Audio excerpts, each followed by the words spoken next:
అందరికీ నమస్కారం. ఈరోజు మరో మంచి కవితతో మీ ముందుకు వచ్చాను. కవిత రాసిన వారు ప్రముఖ కవి శిఖా ఆకాష్ గారు. కవిత శీర్షిక సౌందర్యాత్మక కళ. హఠాత్తుగా తెల్ల మబ్బులన్నీ మాయమై కమ్ముకొస్తాయి ఎక్కడి నుండో నల్ల మబ్బులు.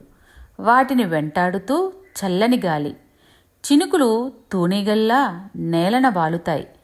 ప్రతి మనసు కన్ను తెరిచి కిటికీల పెదవులతో ముసిముసిగా నవ్వుకుంటుంది.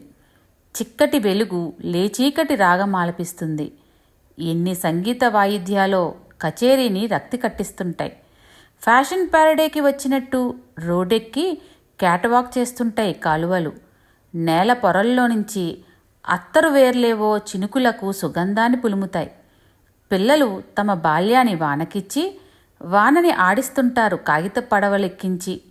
వానజింక పిల్లలై సెలయేరులో గెంతుతుంటుంది. పిల్లలంతా వానకుందేలే వానకి స్వాగతం పలుకుతుంటారు. యువకుల జ్ఞాపకాల తెగల్లో నుంచి ప్రేమ సందేశాలేవో గుసగుసలాడుతుంటాయి.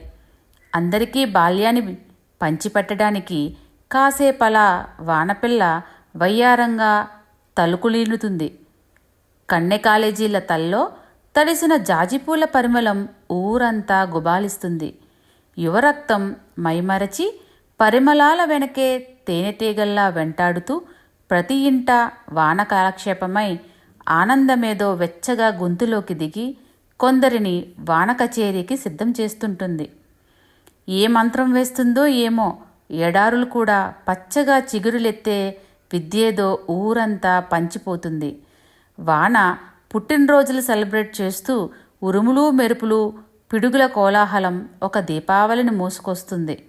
వానరాయని ప్రేమ కావ్యం ఏదైనా ఉందా?